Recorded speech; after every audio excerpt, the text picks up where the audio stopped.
Hello friends, this is Poonam and welcome to सुबीरा study points. तो friends, आज हम डिस्कस करेंगे समावेशी शिक्षा और ये टॉपिक सीटेट एग्जाम के लिए काफ़ी इंपॉर्टेंट है। तो यदि आप भी सीटेट की तैयारी कर रहे हैं तो वीडियो को पूरा लास्ट तक देखें और लास्ट में हम कुछ क्वेश्चन भी डिस्कस करेंगे। तो चलिए फ्रेंड्स, शुरू करते हैं। उससे पहले यदि आप चैनल पर नए हैं तो चैनल को सब्सक्राइब कर लें, साथ ही बेल आइकन भी प्रेस कर दें ताकि आने वाली सभी वीडियो की नोटिफिकेशन आप लोगों को मिलती रहे। तो अगर हम बात करें समावेशी शिक्षा की, तो समावेशी का मतलब होता है सभी को शामिल करना। तो यहाँ पर समावेशी शिक्षा की बात हो रही है। तो शिक्षा से तात्पर्य ये है, समावेशी शिक्षा का तात्पर्य कि समाज के सभी वर्गों के बच्चों को शिक्षा की मुख्य धारा में समाविष्ट कर उन्हें शिक्षा प्राप्त कराना। यानी कि समाज के सभी वर्ग के बच्चों को हमें शिक्षा में जोड़ना है, उन्हें शिक्षा देनी है, शिक्षा की मुख्य धारा में उनको शामिल करना है। समावेशन का मतलब ही होता है कि सभी को साथ लेते हुए चलना या सभी को समावेशित करना, सभी को शामिल करना।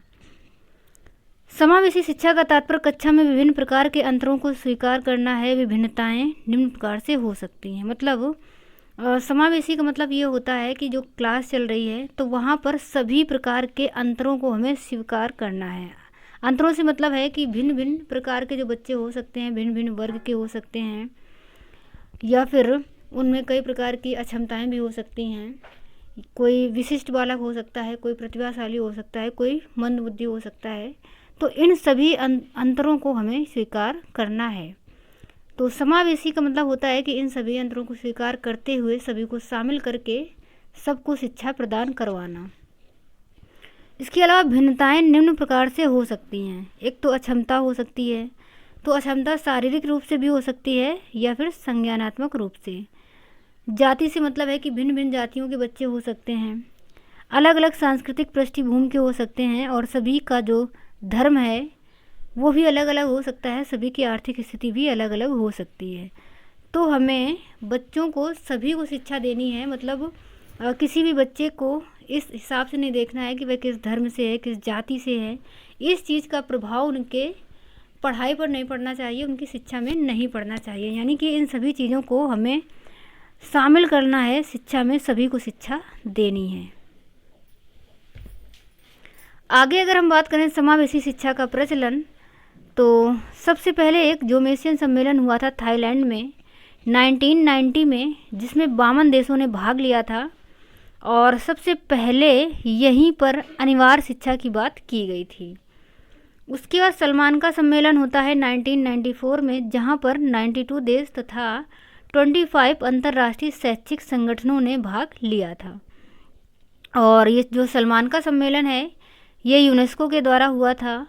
और इस टाइम जो इसकी थीम है वो थीम थी कि विशेष शैक्षिक आवश्यकताओं पर विशेष विश्व सम्मेलन, सुलभता और समता होगा। यहाँ पर मतलब जो भी शैक्षिक चीज़ें हैं या जो भी शैक्षिक आवश्यकताएं हैं, तो सभी को शिक्षा सुलभ कराना और सभी के साथ समानता का व्यवहार करना, यानी कि समान रूप में सभी को शिक्षा प्रदान करवाना। तो ये थीम थी। और इंडोनेशिया सम्मेलन 2000 में हुआ था। तो उसमें बात की गई थी कि 2015 तक पूरी दुनिया को समावेशी शिक्षा देने का संकल्प, यानी कि 2015 तक पूरी दुनिया को समावेशी शिक्षा देने का संकल्प लिया गया था। तो ये है समावेशी शिक्षा का प्रचलन। उसके बाद हम आगे बात कर लेते हैं समावेशी शिक्षा की विशेषताएं। तो समावेशी शिक्षा कक्षा में विविधता को प्रोत्साहित करती है। ये पॉइंट आपको याद रखना है। इस पॉइंट से काफ़ी ज़्यादा क्वेश्चन बनते हैं कि जो समावेशी शिक्षा होती है ये कक्षा में विविधता को प्रोत्साहित करती है, क्योंकि कक्षा में भिन्न भिन्न टाइप के बच्चे होते हैं, भिन्न भिन्न वर्ग के लोग बच्चे होते हैं। तो विविधता को प्रोत्साहित करती है, यानी कि विविधता में एकता दिखाती है समावेशी शिक्षा। इसके अलावा सभी संस्कृतियों को साथ मिलकर आगे बढ़ने का भी अवसर मिलता है। साथ ही समावेशी शिक्षा में शिक्षक को बच्चों के प्रति संवेदनशील रहना चाहिए। इसके अलावा विद्यार्थियों से लगाव और धैर्य रखना चाहिए, क्योंकि कई टाइप के बच्चे होते हैं। मतलब कोई मंदबुद्धि होता है, कोई तीव्र बुद्धि होता है। तो ऐसे में विद्यार्थियों से लगाव रखना है, धैर्य रखना है एक शिक्षक को। इसके अलावा विद्यार्थियों की क्षमताओं और अक्षमताओं का भी ज्ञान होना चाहिए, क्योंकि क्षमताओं और अक्षमताओं का ज्ञान होगा तो उसी हिसाब से फिर एक शिक्षक बच्चों को शिक्षा प्रदान करवाएगा, किस बच्चे की कैसी क्षमता है या फिर क्या अक्षमता है। तो इन सभी चीज़ों को ध्यान में रखते हुए बच्चों को शिक्षा देनी होती है।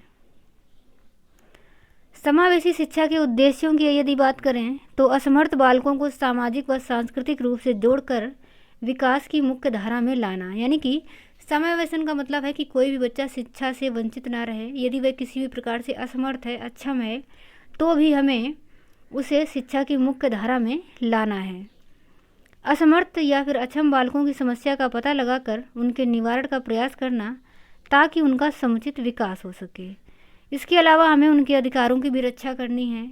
सभी के लिए शिक्षा, ये भी समावेशी शिक्षा का उद्देश्य है।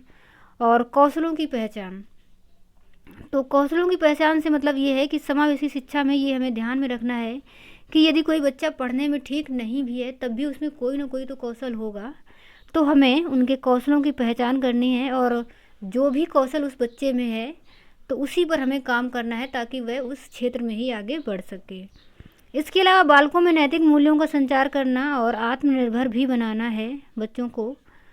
और इसके अलावा निर्धन एवं पिछड़े वर्ग के बच्चे एवं उनकी शिक्षा, तो क्योंकि हमें समावेशी शिक्षा में सभी वर्ग को ध्यान में रखना है, तो जो बच्चे निर्धन हैं या पिछड़े वर्ग से आते हैं तो उनकी शिक्षा के लिए भी प्रावधान किया गया है।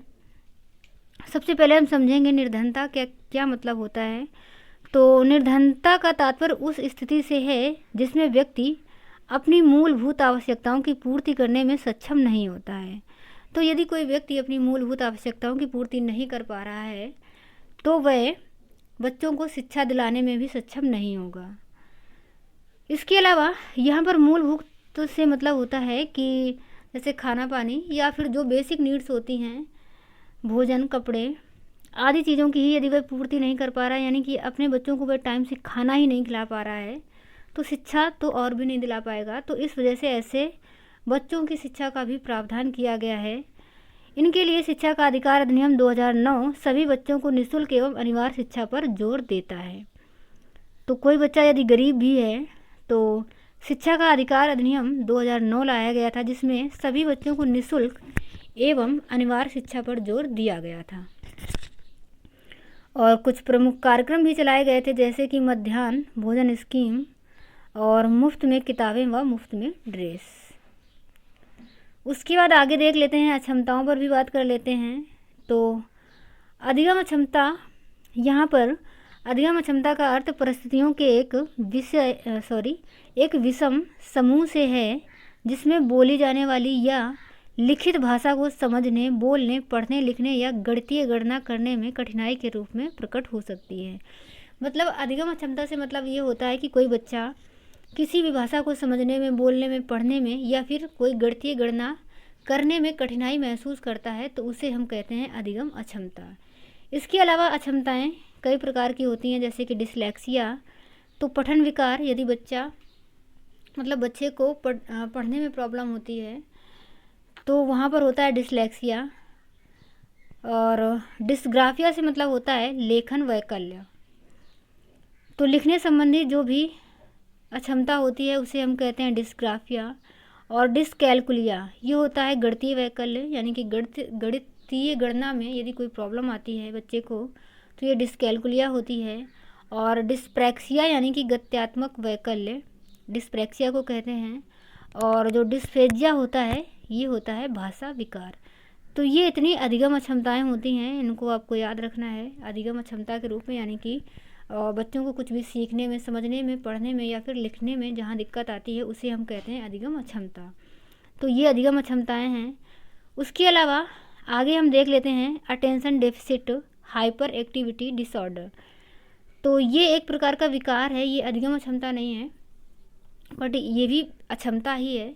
इसको याद रखना है कि ये एक प्रकार का विकासात्मक या व्यवहार संबंधी विकार है।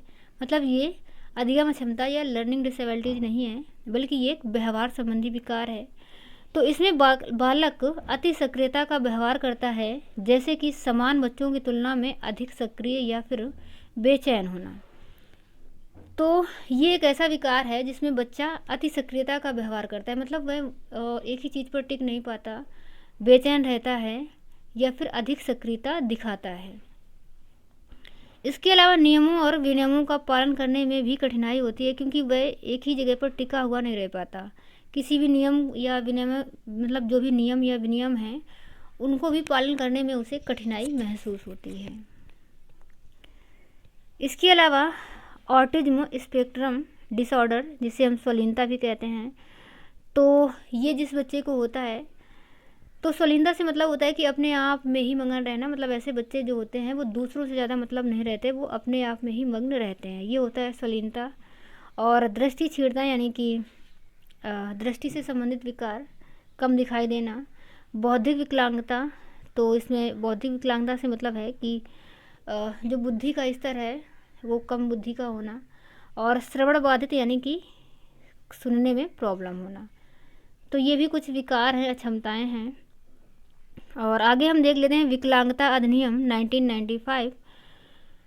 तो ये अधिनियम अधिकारों का संरक्षण, पूर्ण भागीदारी और समानता पर एक प्रभाव देने के लिए अधिनियमित किया गया था।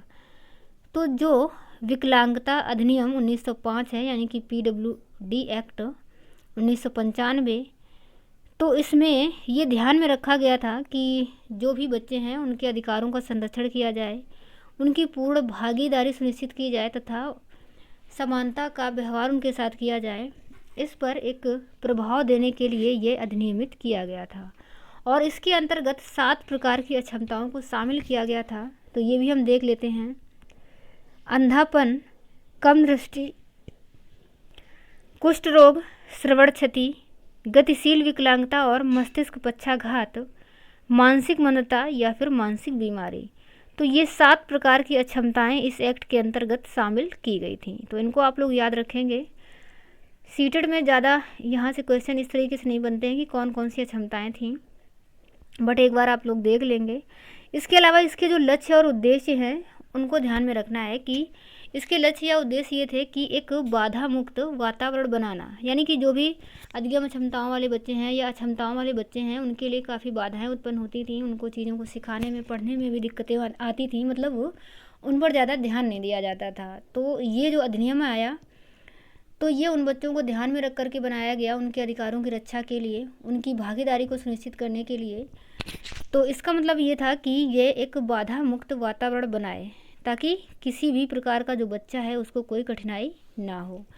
इसके अलावा व्यक्तियों के शोषण और शोषण की किसी भी स्थिति का प्रतिकार करना, यानी कि बच्चों के साथ किसी भी प्रकार का यदि शोषण होता है तो उसका प्रतिकार करना, ये भी इसका एक मुख्य उद्देश्य था।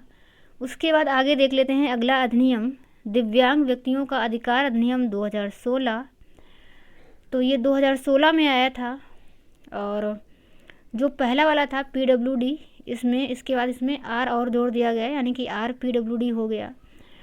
तो ये जो है 2016 में लाया गया था। और इसमें किस प्रकार की विकलांगता, यहाँ पर 21 प्रकार की होगा, यानी कि ये 2016 में लाया गया था और इसमें 21 प्रकार की विकलांगता बताई गई है। जबकि जो इससे पिछला अधिनियम था 1995 वाला, उसमें 7 प्रकार की विकलांगता बताई गई थी, जबकि इसमें 21 प्रकार की बताई गई। और साथ ही ये भी सुनिश्चित किया गया कि केंद्र सरकार के पास विकलांगता के प्रकार जोड़ने की शक्ति भी होगी, यानी कि जो विकलांगता के 21 प्रकार हैं इनको और भी बढ़ा करके केंद्र सरकार कर सकती है। अब यहाँ पर हम कुछ MCQs देख लेते हैं। तो समावेशी शिक्षा हाशिए पर स्थित वर्गों से शिक्षकों को सम्मिलित करने से संबंधित है। कक्षा में विविधता का उत्सव मनाती है। दाखिले संबंधी कठोर प्रक्रियाओं को बढ़ावा देती है। तथ्यों की शिक्षा से संबंधित है। तो तथ्यों की शिक्षा, ऐसा ऑप्शन गलत होता है। साथ ही दाखिले संबंधी कठोर प्रक्रियाओं को बढ़ावा देती है, ये भी सही नहीं है, बल्कि कक्षा में विविधता का उत्सव मनाती है। ये हमने अभी बताया था कि जो समावेशी शिक्षा है ये कक्षा में विविधता का उत्सव मनाती है। और जो पहला है हाशिए पर स्थित वर्गों से शिक्षकों को, तो यहाँ पर शिक्षकों को सम्मिलित करने की बात नहीं करी गई है, बल्कि बच्चों को सम्मिलित करने की बात की गई है। तो ऑप्शन हमारा सेकेंड नंबर सही हो जाएगा। समावेशी शिक्षा मानती है कि हमें के अनुसार बदलना है। मतलब समावेशी शिक्षा का क्या मतलब है कि हमें व्यवस्था को बच्चे के अनुसार बदलना है, यानी कि जो हमारी शिक्षा की व्यवस्था है उसको हम बच्चे के हिसाब से बदलेंगे, ना कि बच्चे को बदलेंगे अपने अपने हिसाब से। तो ऑप्शन हमारा पहला वाला ही सही हो जाएगा कि समावेशी शिक्षा में हमें व्यवस्था को बच्चे के अनुसार बदलना होता है, यानी कि बच्चे की जो भी क्षमताएं हैं, अभिक्षमताएं हैं या जो भी रुचियां हैं उसी के अकॉर्डिंग हमें व्यवस्था करनी होती है। अगला क्वेश्चन है, सभी के लिए विद्यालयों में सभी की शिक्षा निम्नलिखित में से किसके लिए प्रचार वाक्य हो सकता है? सशक्तिशील शिक्षा, समावेशी शिक्षा, सहयोगात्मक शिक्षा, पृथक शिक्षा। तो सभी के लिए शिक्षा से मतलब है कि समावेशी शिक्षा। और अगला क्वेश्चन है, वंचित समूह के विद्यार्थियों को सामान्य विद्यार्थियों के साथ साथ पढ़ाना चाहिए, इसका अभिप्राय है समावेशी, विशेष, एकीकृत या फिर अपवर्जक शिक्षा। तो ऑप्शन हमारा पहला वाला ही सही हो जाएगा, यानी कि समावेशी शिक्षा। आगे अगला क्वेश्चन है, एक समावेशी कक्षा में एक शिक्षक को विशिष्ट शैक्षिक योजनाओं को तैयार नहीं करना चाहिए, कभी कभी तैयार करना चाहिए, सक्रिय रूप से तैयार करना चाहिए या फिर तैयार करने के लिए हतोत्साहित करना चाहिए। तो हतोत्साहित नहीं करना होता है बल्कि उत्साहित करना होता है, तो ये भी गलत है। और जो तीसरा वाला है, सक्रिय रूप से तैयार करना चाहिए, यानी कि ऑप्शन हमारा तीसरा वाला सही हो जाएगा। यानी कि जो एक शिक्षक है वो कोई भी शैक्षिक योजना तैयार कर रहा है तो वह उसको सक्रिय रूप से तैयार करे। अगला क्वेश्चन है, निम्नलिखित संरचनाओं में शिक्षा का अधिकार अधिनियम 2009 किसकी वकालत करता है? मुख्य धारा शिक्षा, एकीकृत शिक्षा, समावेशी शिक्षा या फिर पृथक्करण शिक्षा। तो आंसर हमारा तीसरा वाला यानी कि समावेशी शिक्षा सही हो जाएगा। तो चलिए फ्रेंड्स, आज की वीडियो में हम इतना ही रखते हैं। इसके अलावा अगले वीडियो में भी हम इसी से रिलेटेड क्वेश्चन डिस्कस करेंगे, क्योंकि यहाँ पर हमने थोड़े ही क्वेश्चन लिए हैं और इससे क्वेश्चन काफ़ी ज़्यादा पूछे जाते हैं। तो अगले वीडियो में हम इससे रिलेटेड और भी क्वेश्चन डिस्कस करेंगे जो काफ़ी अच्छे क्वेश्चन होंगे। तो आगे मिलेंगे अगले वीडियो में, तब तक के लिए bye bye and take care.